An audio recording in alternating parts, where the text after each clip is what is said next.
Hey YouTube, it's Eric Foley at 5:30 in the morning. Yeah, I haven't gone to sleep yet, and I probably don't plan on going to sleep tonight with a response to a response. This will be responded to Shockhead's 2009 DSI's video about bullying, and personally, I just wanted to take a couple of minutes, maybe 6, 7, 8 maybe, and just talk about my opinions of bullying and what I think it really is or is not. And first off, I think the best way to talk about it would be my general experience. I'm a pretty big guy, I'm 6+ feet and all that stuff. I'm like the size of a football player. So obviously when I was little, you'd think, oh well, he obviously got bullied. Not really, actually. I was the kid who always wanted to protect the other kids. And this really stopped in 3rd+ grade. But in 1st and 2nd grade mainly, I liked being that kid who stood up for the other ones, Because I realized, oh wait, I'm probably a lot tougher than the kids. And, I'm not going to fight them, but at least if somebody has somebody watching their back, that's something. I realized that. I always felt that. I felt that if you have somebody watching your back, that one person who can put their hand on your shoulder and say, dude, I got you, don't worry. I think any kid, unless that other person goes off the edge too, any kid can be saved. And I'm just going to stress that. Alright, before I talk about anything else, the concept of a friend can save somebody. The concept of a loved one can save somebody, It's just that level. And I'm not trying to say, oh, well, you didn't love your kid enough, so they killed themselves. No, obviously, if they don't tell you, they don't tell you. And that's another thing, some kids are very mute about the subject. My parents don't know a thing that's happened in my life. They don't know what I've done. They don't know, how emotionally unstable I've been or how stable I am. They don't know that.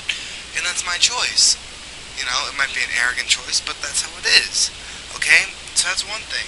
If the kid isn't speaking up, why should the other people get penalized as harshly? They should be penalized, but it's oh, well, you drove him to suicide. Oh, you didn't know that drove him to suicide. Oh, well, so it's accidental murder. Oh, well, wait, they killed themselves. So, oh, wait, they could have gotten help. Oh, wait, this could have been boy, this could have been boy, and this could have been boy, and nobody's future could have been fucked up. Okay, that's one thing.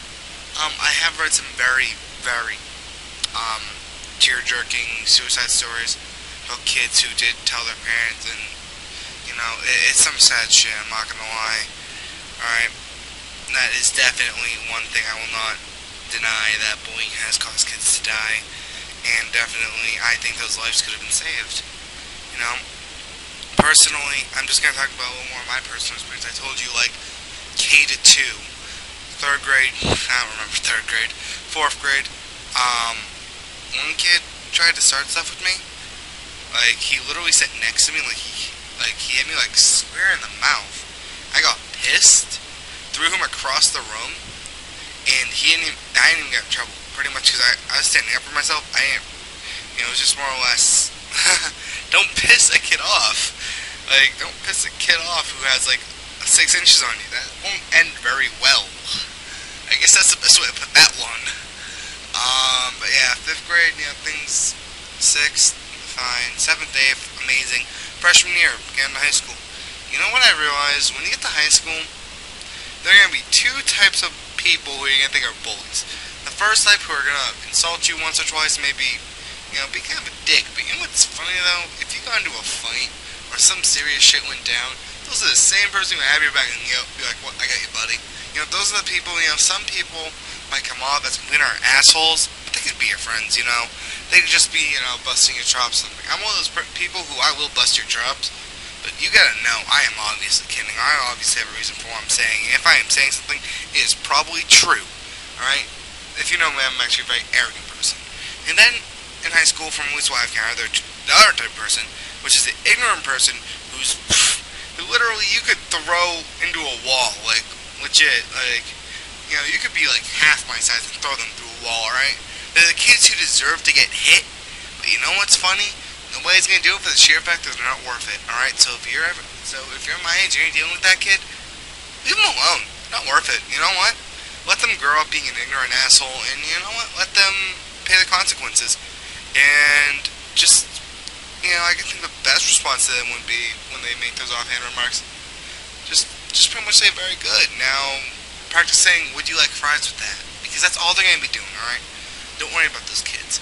But I am thinking there would be a third type, and that third type I've never encountered before. But they're the kids who literally want to make you hate high school. Like, legit, like, that girl who committed suicide, I don't remember her name. Sadly, I remember how she killed herself. But I don't remember her name. Yeah. Oh, she hung herself with a scarf. Yep, I remember that, but I don't remember her name. I think her name was Penelope, actually, now I think about it. I don't know. But those kids really, they're jealous. Like, 9 times out of 10, they have something to be jealous about. She's prettier, she gets better attention, something. Alright, that's what happened to that Penelope girl. She was new, she was pretty, she was smart, and I think she got, like, the football captain. So the girls got jealous, and the girls had their boyfriends get that mad. Maybe not their boyfriends, but their other friends, so it was pretty much, I phoned a friend, and that phone phone's a friend, and it was pretty much, she did nothing wrong, but a couple two jealous bitches got her pretty much bullied for life. Or for the sadly shortened life. I guess that's the best way to put that one. Okay, now I'm not gonna lie, my school, we talk about anti-bullying, we do have a little campaign thing. Personally speaking, if any of them see this is completely off the record, I think it sucks. I think the message is good, but I think the situations they show do not exist in Lawrence, Massachusetts. If you know where that is, you definitely know it does not exist. Okay, maybe in some, like, again, I'm white, so don't feel weird. Maybe in some, like, white area where there were situations, man, they didn't have any financial aid. Damn, like, I'm sorry, but I think in a sensible part of the world, or America at least, you don't have that. You just don't. I mean, cyberbullying is something that I think personally, I actually wrote a paper about it for English, pretty much talking about how a kid could end up killing themselves over it, and it could happen. Definitely could happen. But also, I think on terms of cyberbullying, you can walk away from it. I will always say that. Never say, no, but it's my life. It's like, no, it's not your life. Your life is not this computer right here. My life is not this computer. If I ever got pissed, I could walk away from it, and I have.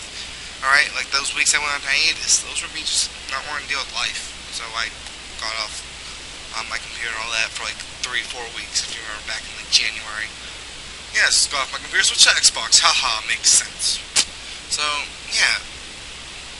And I think that's the best way to stress it. I don't think anybody could deny that bullying exists, but I think more people could deny the extent to which they're being bullied. I think some people definitely make it a lot worse than it can be. I think some people just don't know how to handle it. And I think instead of maybe doing more anti-bullying, like, hey guys, be nice, be all kids and sunshine. No, it's not going to happen, alright? We're not going to be kids and sunshine. I don't like that person for a reason. I think that person's an asshole. So when I see that person or that person talks to me, I'm going to make sure they know I think they're an asshole. Alright? And I don't think there should be a foul for that. I think we're all human. I think that happens no matter who you are. Now, however, how you handle me pretty much telling you I think you're an asshole, that's your choice. I think the person's like, fuck you, I don't care anyways. You can think of me what you want. And I think that person is gonna have the knife farther away from their throat. And that person's gonna be like, why would you say that to me? What? What'd I do? Yeah, that's just my opinion. I think that is something that people should realize. Okay, it's been about an 8-minute rant right here. I doubt this will get a lot of views, but I think, when a thought gets in your head, that's how I am. I just want to say it. Okay, so, yeah, this is the Eric Volpe. I guess to kind of cue out how I said in my last video, stay safe, be good to each other, to the extent, don't bite the bullet every time you want to, like, say something to somebody, but, don't spend your life trying to ruin another's, because in reality, that just ruins 2 lives. And do we really want that? Alright? I know this is definitely not my friends would accept and say, I do care about a lot of people. I do think that people shouldn't have to deal with half the shit they deal with. And I think if you understood how the world is today, you would definitely see it as a much duller place. Fortunately, I'm happy there are a lot more ignorant people in the world than there are with their eyes clear. I'm sorry I'm young, it's 5:41. Okay? You tried narrating stuff off the fly at 5:41. Okay, I will catch you guys later though. Seriously, peace.